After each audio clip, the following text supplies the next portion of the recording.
everyone. Welcome back to our series, First Days, Last Days. We started last week by laying a foundation for this second part of the series as we focus on the last days. And we said that this whole idea of the last days is a real concept. It's often repeated in the Old Testament as well as in the New Testament. The New Testament writers confirmed that we are indeed in those last days, and we have been now for over 2,000 years. We looked at the fact that many terms are used for this idea, last days, end times, latter times, day of the Lord, all of these different terms, and that the Old Testament prophets prophesied about a time when the Messiah would come and when he would establish his kingdom. It would be preceded by a time of judgment, and preterists, we learned that term last week, see this as having happened in AD 70 with the destruction of the temple. But some Old Testament passages, we said, contain details that didn't actually happen in AD 70. So, for example, Messiah will go out and fight the nations who gather against Israel, we saw. Messiah will sit on the throne of David in Jerusalem after this time of judgment. People coming to Jerusalem, we see, with, receiving wisdom from this Messiah, and he will judge the nations from Jerusalem. And there'll be no more war, and there will be this new order of things. And so, although futurists often agree that some of these prophecies might have been fulfilled in AD 70, they contest that the ultimate fulfillment is yet to come. So guys, let's give you a little warning to start as we get into this week's lesson. This isn't going to be light and fluffy church this morning. Get ready and engage your brain, okay? If you're someone who thinks that every good sermon has like 3 points in a poem, I'm sorry. That's not going to work for you today. That's not what we're doing. And I think that sometimes we just have to teach heavier concepts that we see in the Bible and trust that you are going to see how they will deepen your faith later on. And so sometimes you just got to hang in there. So this morning I'm just telling you in advance, today's lesson is going to be really good for you, but it may not taste the best as you're ingesting it. This is not what we call spiritual fast food. This is more like a kale salad, I guess. All right? The New Testament writers actually distinguish between milk and solid food in the New Testament. They say solid food is for the more mature. And so get ready this morning for some steak, all right? Steak definitely sounds better than kale salad, right? So we're going to go with that. Get ready for some steak this morning. Today, I want to look specifically at the Olivet Discourse. This is the teaching that Jesus gave his disciples privately on the Mount of Olives. And we're going to look particularly up to verse 35. That's the section that Pastor Mitch read this morning, because that's the passage that most people would agree was probably referring to AD 70. And I want to give the preterists their due today. You know, here at Renew, we tend to be more futurist, but I want to give the preterists their due because many of the things spoken of in this Olivet Discourse can be seen, some more clearly than others, in the events of AD 70. And if we go back and actually look historically at those events, I think we can see this to be true. Now, we read the entire passage from Matthew chapter 24 today. You can also read Mark's version of it in Mark 13. You can read Luke's version of it in Luke 21, and I would encourage you to do that. That was on the list of passages that I said I want you to be reading as we go through this series. The disciples are remarking about the grandeur of the temple. They're looking at this temple, and Herod, you know from what we talked about in the first part of the series, Herod had refurbished the temple. He had really brought it up to a whole new level. And so they're looking at this temple and they're admiring it and they're talking to Jesus about, look how beautiful this is. And that's where Jesus says, do you see all these things? He asked. I tell you the truth, not one stone here will be left on another. Every one will be thrown down. Now in AD 70, the Romans destroyed the temple, literally leaving no stone on another. And we know this from the first part of our series. The Jewish historian Josephus actually said, there was left nothing to make those that came thither believe it had ever been inhabited. That's how bad the destruction was. Well, you get to verse 3, and then that's where the disciples are asking this two-part question of Jesus. When is this destruction of the temple going to happen? They would have been very alarmed by that news. And then also, what would the sign of the end of the age be? And Jesus breaks into this long discourse starting at verse 4. Look at what he says. Jesus answered, watch out that no one deceives you. For many will come in my name claiming, I am the Christ, and will deceive many. You will hear of wars and rumors of wars, but see to it that you are not alarmed. Such things must happen, but the end is still to come. Nation will rise against nation, and kingdom against kingdom. Now, during Nero's reign, Rome broke the Pax Romana, the Peace of Rome, and that was inaugurated by Augustus, and they went to war with the Parthians. And so there was a lot of war that was happening during that time. There was a war in Britain. There were other rebellious disturbances across the empire. All of these uprisings and wars immediately preceded the Jewish war. And so this would be accurate to what we see happening there. When we get to verse 7, Jesus says there will be famines and earthquakes in various places. All of these are the beginning of birth pains. And so, guys, we know that during the reign of Claudius Caesar, the emperor immediately preceding Nero, that a colossal famine struck the Roman world. And so this would be accurate to what preterists would argue. James Stuart Russell actually writes, in the 4th year of Claudius's reign, the famine in Judea was so severe that the price of food became enormous and great numbers perished. So we know from history that this kind of stuff was happening, these famines. We also know that an earthquake struck Laodicea sometime between AD 60 and AD 64 during the reign of Nero. And so the earthquakes part of this checks out as well. Look at verse 9. Jesus says, then you'll be handed over to be persecuted and put to death, and you'll be hated by all nations because of me. At that time, many will turn away from the faith and will betray and hate each other. Church Father Eusebius confirmed this among other things. First, they, the Jews, he said, stoned Stephen to death. Then James, the son of Zebedee, and the brother of John, was beheaded. And finally, James, the first after our Savior's ascension to be raised to the bishop's throne there, lost his life in the way described, while the remaining apostles, in constant danger from murderous plots, were driven out of Judea. And so he confirms all of this kind of persecution. A second wave of persecution broke out in Rome in AD 64. And Christians who were betrayed by their own brethren were draped in animal skins and ripped apart by dogs or crucified in major public spectacles. At night, these people were burned as torches to light up the streets of Rome. And Pastor Wade actually covered a lot of this persecution and the history of that time in the First Days section. So go back and check that out if you haven't done that already. Look at verse 11. Jesus says, and many false prophets will appear and will deceive many people. Well, Josephus, again, we're going to look a lot at his history. In Wars of the Jews, he states that the leaders of the Jewish rebellion actually bribed or in some way coerced a number of people to pretend to be prophets. And these prophets predicted, falsely, that God would deliver the Israelites from their enemies in this battle in AD 70. They did this in an attempt to inspire courage and to prevent people from just deserting and running away. Well, again, these things check out. In verse 12, Jesus says, because of the increase of wickedness, the love of most will grow cold, but he who stands firm to the end will be saved.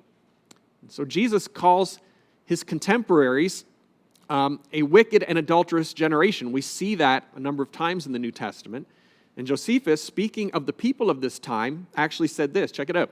Neither did any city, Jerusalem he's talking about, ever suffer such miseries, nor did any age ever breed a generation more fruitful in wickedness than this was from the beginning of the world. This is Josephus who is saying this. Now, I mentioned last week that 2 Timothy chapter 3 seemed to describe what we see in our days today, but maybe they were seeing a lot of it then as well. Both Jesus and Josephus attest to the wickedness of the Jewish people at that time. Verse 14, Jesus says, and this gospel of the kingdom will be preached in the whole world as a testimony to all nations, and then the end will come. So before the end, Jesus claimed that the gospel would be preached throughout the earth. In Colossians chapter 1, verse 23, preterists will look at this and quote Paul, who is alluding to the fulfillment of this, saying, this is the gospel that you heard that has been proclaimed to every creature under heaven. This is what Paul says in Colossians chapter 1. So preterists will take that and say, see, this is evidence that it had been preached in the entire world. So preterists see Jesus as referring to the known world at that time, while futurists would see it referring to the entire world that we see today in the modern world. These are both legitimate interpretations and perspectives of these passages, so it's very interesting. You get to verse 15. Jesus says, so when you see standing in the holy place the abomination that causes desolation, spoken of through the prophet Daniel, let the reader understand, then let those who are in Judea flee to the mountains. Let no one on the roof of his house go down to take anything out of his house. Let no one in the field go back to get his cloak.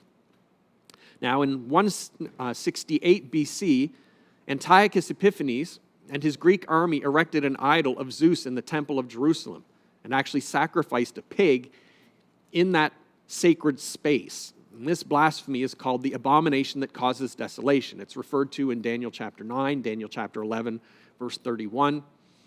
And in AD 70, the Roman soldiers marched with ensigns and we think probably did something similar. These ensigns, here's a couple pictures of them. One is what we call the aquila, which actually means eagle. They would march with these big staffs that had this eagle on it in gold. And then they also had this imago, or numina leginum, which is a three-dimensional image of Caesar. It kind of looked like a coin, and they would have these on staffs as well. But both of these were essentially idols that represented either their gods or their rulers that they treated as gods. And under Titus, they likely desecrated the temple just as Antiochus did in 168 BC. In fact, Josephus confirms that the Romans brought their ensigns to the temple and that they offered sacrifices in worship to them in his book, The Wars, 661. So you can actually check that out for yourself.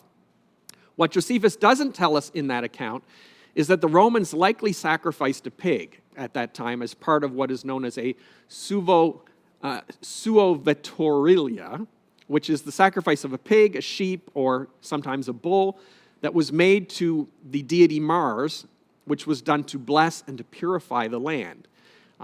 But either way, this abomination that causes desolation is very easy to defend in the preterist position. It very likely happened in the same way that it happened under Antiochus Epiphanes in 168.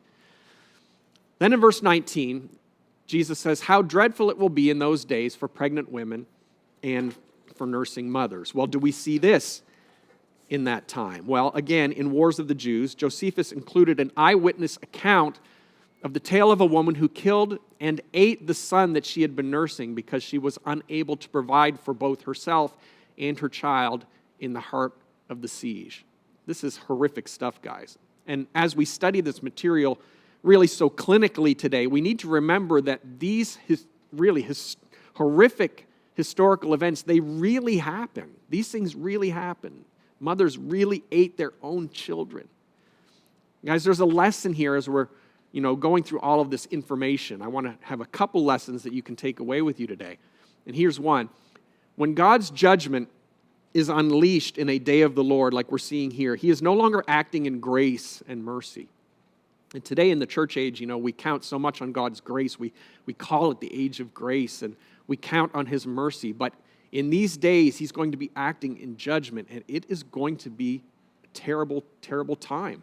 And that's what we see in this day of the Lord in AD 70 when he came in judgment against his nation, Israel. So Jesus was spot on when he said how dreadful it will be in those days for pregnant women and nursing mothers. Again, this checks out with the AD 70 scenario. In verses 20 and 21, he says, "Pray that your flight will not take place in winter or on the Sabbath, for then there will be great distress, unequaled from the beginning of the world until now, and never to be equaled again." In fulfillment of verse 21 there, again, Josephus, a Jew, but likely unaware of Jesus' prophetic words, he writes concerning the fall of Jerusalem. Check this out. He says, "Neither did any other city ever suffer such miseries from the beginning of the world." Now, preterists sometimes fail to address Jesus' final statement here, where he says, "and never to be equaled again." And some will chalk that up to hyperbole. They will, futurists would say that this is evidence that this passage refers more to a future time of trouble. But some preterists have noted this passage refers to Jews, and the Jewish war that we see here was the worst that Israel ever faced, and that's a legitimate point that they would make. Might be true. But Jesus actually used the term great distress here, and even if you can't include non-Jewish events since that time, like World Wars I and II, for example, there was this Jewish event called the Holocaust that futurists will point to and say, well, we should probably take that into consideration. But if you're focusing on the Jewish war, legitimate point, Maybe that was the focus as Jesus was making those statements. Verse 22, Jesus says, if those days had not been cut short, no one would survive. But for the sake of the elect, those days will be shortened. And so if the great distress here refers to the Jewish war itself, then this distress could be said to have been cut short for a time. At Florus's arrival with the Roman army in Iar, that's the 8th month of AD 66. Historians have pointed out that when he arrived, it kind of looks like what Jesus is saying here. After being met outside of Jerusalem, Florus gave orders to his soldiers to plunder the upper marketplace of Jerusalem and to kill everyone that he encountered there.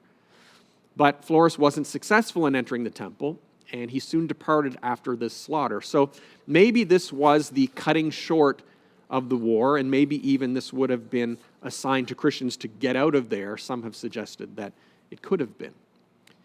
Verse 23, Jesus says, at that time, if anyone says to you, look, here's the Christ, or there he is, do not believe it, for false Christs and false prophets will appear and perform great signs and miracles to deceive even the elect, if that were possible.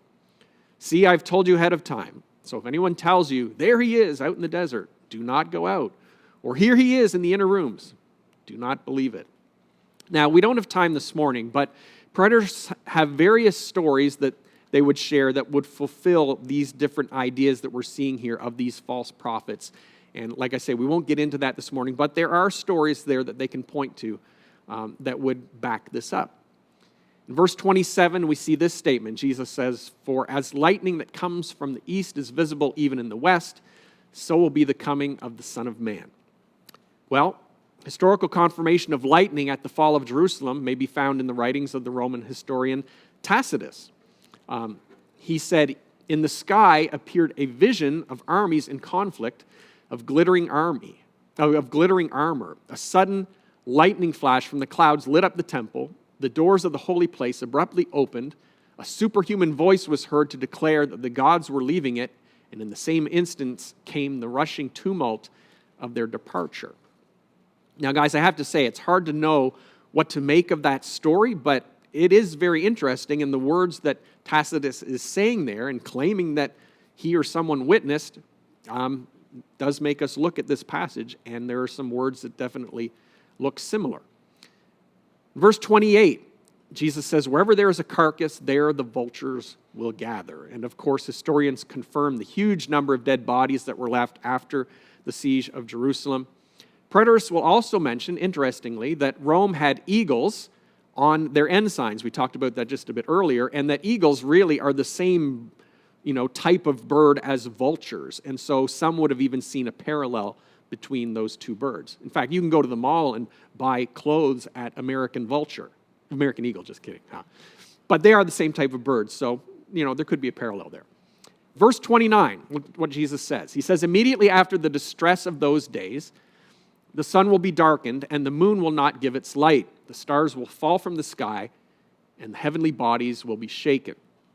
Now, while futurists like to say that these definitely couldn't have happened during AD 70, right? Look at these cataclysmic events. These obviously didn't happen.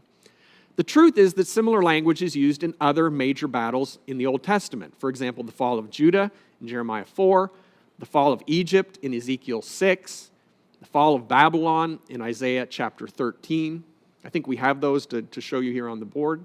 There they are. You can check those out. And there are other ones similar. This is apocalyptic language, guys, and it is hyperbolic, which is to say that it overstates things in an attempt to try to give the full weight of the event. Obviously, back in those days, they didn't have moving pictures like we do today and, all of this computer-generated graphic imagery like we have today. And so they would use hyperbolic language like this just to draw attention to how crazy a time it was going to be. Now, I have to say, as a futurist, I think it would be cool to see some of this stuff in more literal form someday. Not maybe necessarily while I'm around, but, that's just me. But I kind of wonder, will we see some of this stuff in a more literal form someday? Verse 30, Jesus says, at that time, the sign of the Son of Man will appear in the sky, and all the peoples of the earth will mourn. They will see the Son of Man coming on the clouds of the sky with power and great glory. Now, guys, this is where, for me, it starts to become maybe a little bit less convincing. First of all, preterists take that phrase, all the peoples of the earth, and they translate it, all of the tribes of the land. Now, I have to say, that is a possible translation. The word geis in Greek can mean earth or it can mean land. Sometimes it's looking at the whole earth, sometimes it's looking at the specific land of Israel. But then what is the sign of the Son of Man? And was that something that we already knew to be in existence? And did they actually see this sign in AD 70? One preterist writer quotes Josephus, who says in AD 66, a sword-shaped star hovered over Jerusalem immediately prior to the war with Rome. Again, this is from the Wars of the Jews. Well, since when is a sword-shaped star the sign of the Son of Man? I don't know. Not to say that that couldn't be, but I don't know if that was an established sign. And who saw this sign, and why is it happening 4 years before the actual fall of Jerusalem? I know that the wars started in 66, but it took a while. If you check out the history, it took a while before the actual big battles started to kick in. So why would the sign be, appearing so much further ahead of the siege and the actual fall of Jerusalem and the temple? Furthermore, this Son of Man coming on the clouds would seem to be the kicker. If you can prove this as having happened, then, maybe you could see the case as being closed. Well, Josephus actually describes such an event as having happened in AD 66, where he talks about a heavenly army in the clouds, much like the army that Jesus leads in Revelation chapter 19. And of course, preterists would take events in Revelation and relay them back to these events in AD 70. He says, on the 21st day of the month of Artemisius, that's IR, the same month, a certain prodigious and incredible phenomenon appeared. I suppose the account of it would seem to be a fable, were it not related by those that saw it, and were not the events that followed it of so considerable a nature as to deserve such signals. For before sunsetting, chariots and troops of soldiers in their armor were seen running about among the clouds and surrounding the cities. This event, guys, apparently is also recorded by other historians. The first century pagan historian Tacitus also mentions this event. He says, in the sky appeared a vision of armies in conflict, of glittering armor. Now, I have to be honest, if this event is as significant as preterists say it is, basically the most pivotal eschatological event in history besides Christ's own advent, then it seems to me that this would be a more widely known bit of history, but it's not. And I'm guessing almost 100% of you today, might be a few small percents of you that have heard of this, but I would guess close to 100% of you have never even heard this story before. And to me, that kind of makes me scratch my head a bit.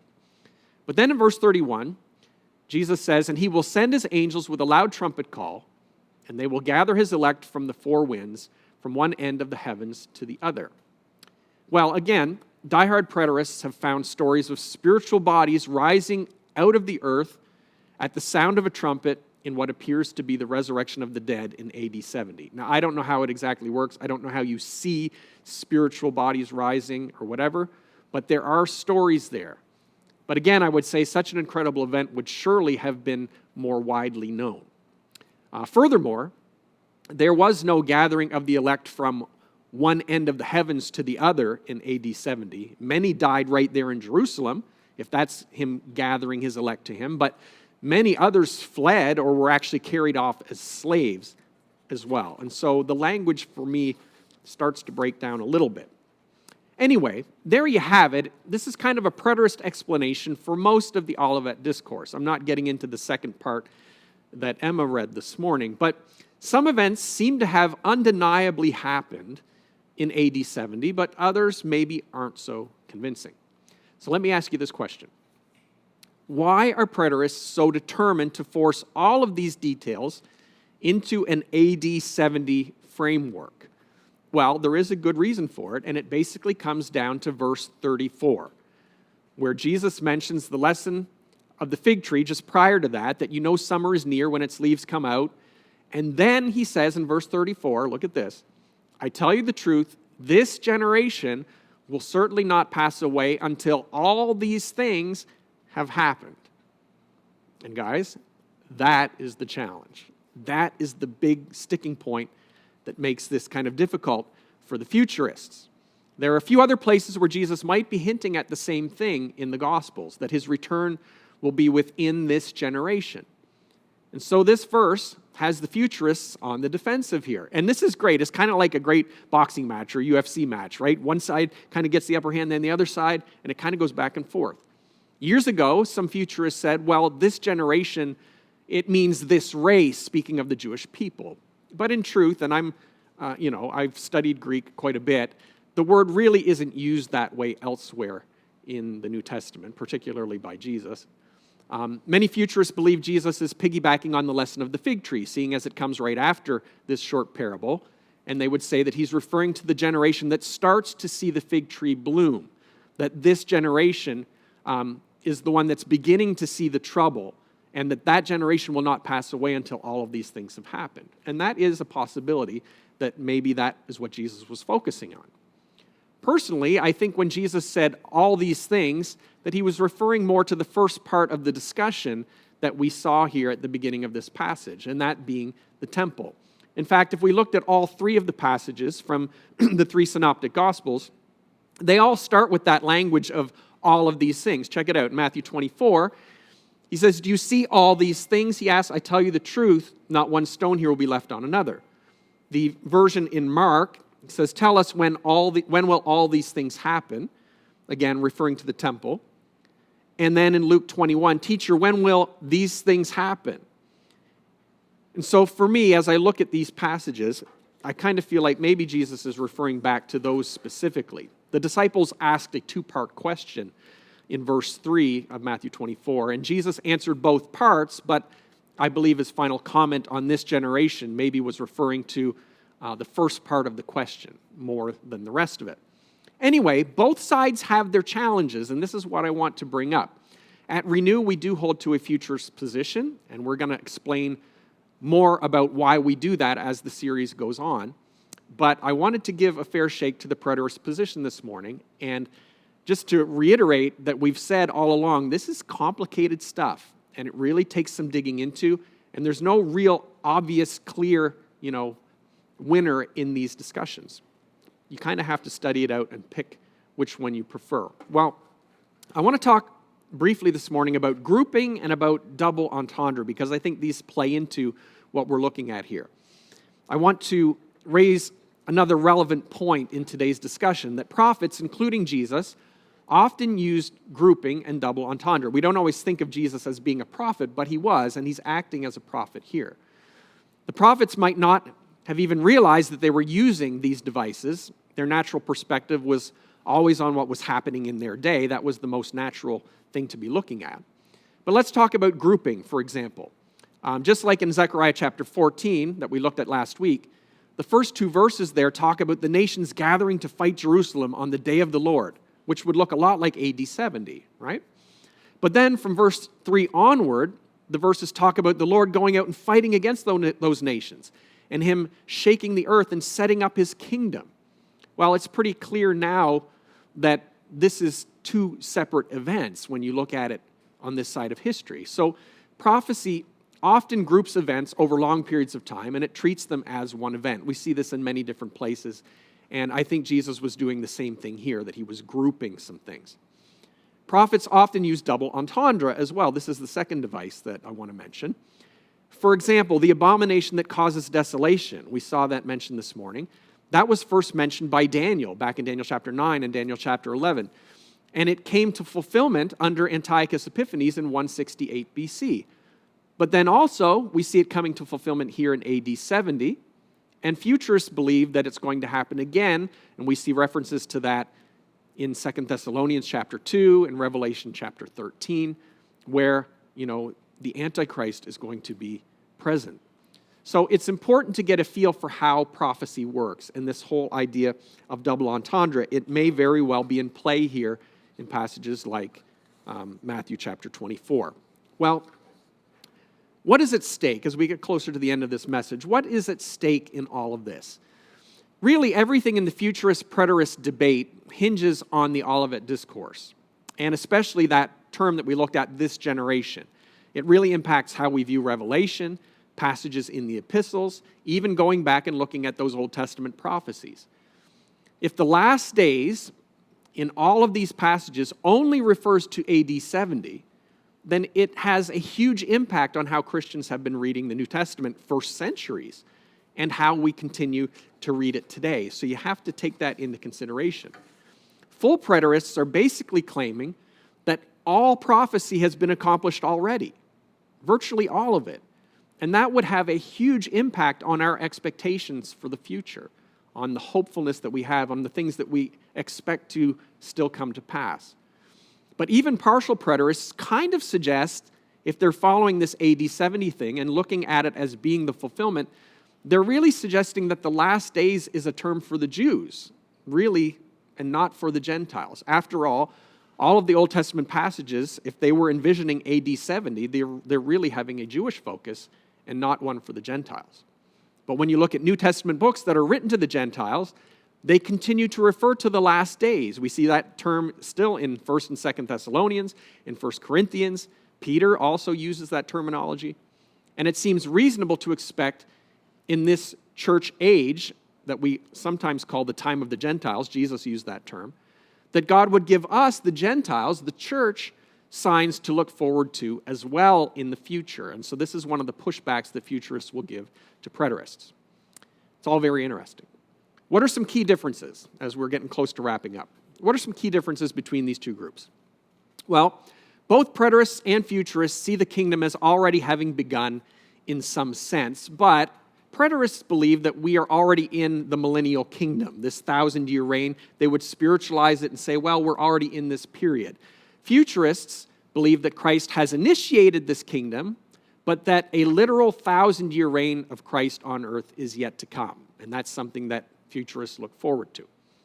Preterists, on one hand, see an end of God's plans for the Jews. It kind of gets swallowed up in the plans that he has for the church and of the Gentiles. But futurists generally see God fulfilling all of his promises to Israel in the future. And so that's a significant difference. And even as we look at things that are going on with Israel today in the news, this is stuff that gets our attention. Preterists on one side see the epistles as referring to AD 70, still being in the future at that point, and as Revelation as referring to AD 70 in the past. Now, this obviously takes away most of the prophetic nature of the book of Revelation, and futurists would have an issue with that.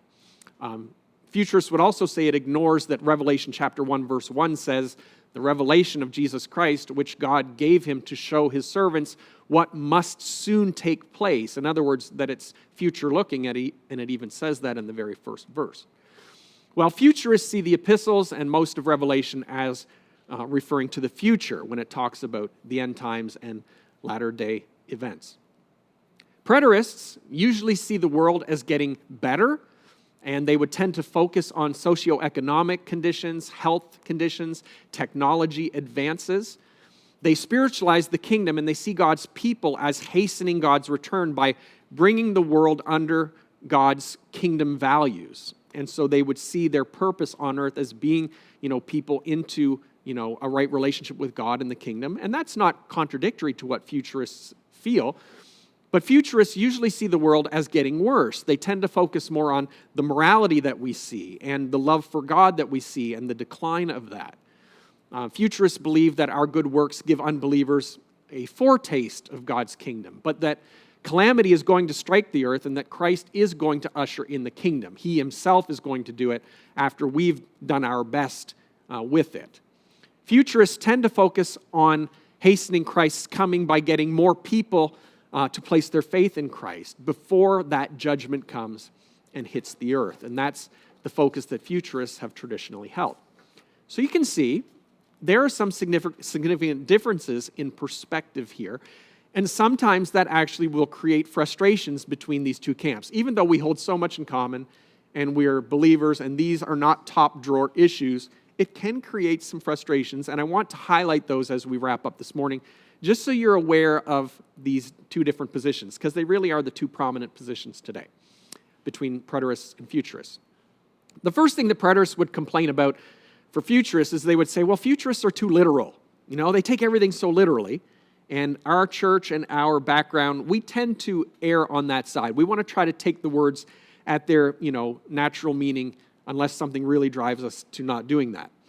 Preterists would say, or futurists would say, preterists are too allegorical. They're too quick to just allegorize the text. And so those are tensions that we see. Secondly, preterists would say that futurists, they're too dramatic. They love seeing this cataclysmic stuff, especially their description of the rapture. A lot of them have a real issue with the rapture. They don't necessarily see that as taking place. But anything to do with like Tim LaHaye movies or, these kinds of things, they're just kind of like, oh no, please, you futurists, you're too dramatic. While futurists would say, preterists, they really don't have any climax to history. If they see all of this climax is happening in AD 70, where is this climax that should be coming, right? If God is the director of this movie we call history, shouldn't we see all of this stuff happening and building as it comes closer to the end of time? And it's a legitimate argument. Preterists would say, futurists are pessimistic in their approach. They look at the world, they see it getting worse, and, futurists would say, preterists are naive. They're naive to think that the world is actually going to get better to the point of, the kingdom being in its full expression. Well, preterists would say futurists have more of an abandonment mentality, especially when they believe in the rapture, that they just want to get out of here. They just want to see the world kind of be destroyed, and they just going to get out of here.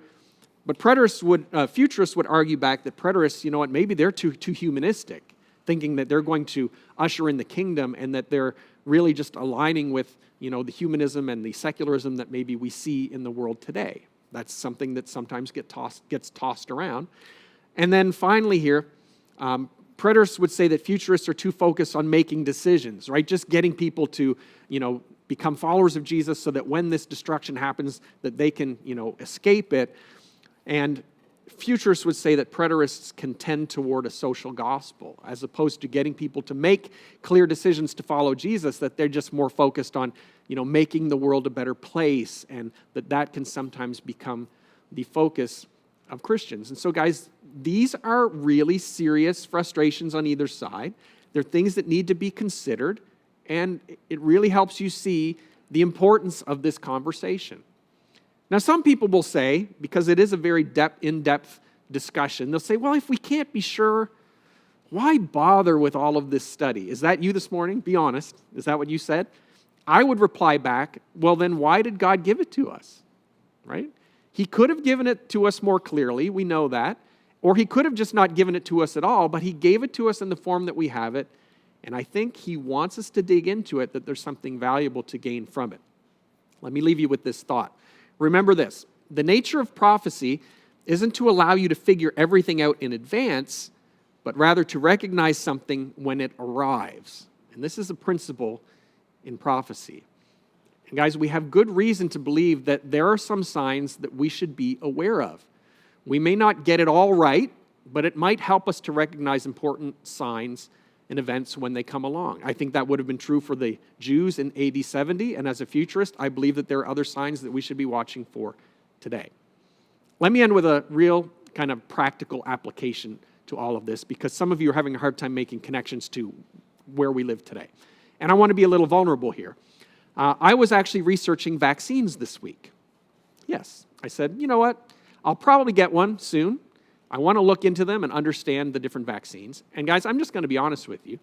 I personally see a lot of evidence for an eventual one world government. We've had that before in the past under Rome. I believe that there are signs in the book of Revelation that would tell us that maybe that's coming again. And I see warnings about how believers may someday be persecuted for their values and for their beliefs. I think we're already starting to see that in the day and age here in the West, at least. And that might be an isolated thing, or it may be part of a bigger development. So I have no problem at all with vaccines. Like I said, I'm going to be getting one probably pretty soon. But I have to tell you, a vaccine passport does give me pause. And preterists may see examples of that in the past during the time of Rome. This kind of thing where you had to have a certain thing in order to be accepted in certain places or not to be ostracized. Futurists may see it coming in the future, but I would say maybe this kind of thing is wisdom for all of us, something that all of us could benefit from as we make very practical decisions today in this day and age in which we live. And as Christians, guys, we follow the teachings of Christ, and that includes more obscure passages like Matthew 24. So don't overlook it. Study it out. Next week, what did the early church fathers believe? We're going to look at that. Also, we're going to dig into the second coming. Let's talk about this millennium, this 1,000-year reign a little bit more, and even the tribulation. Be back next Sunday.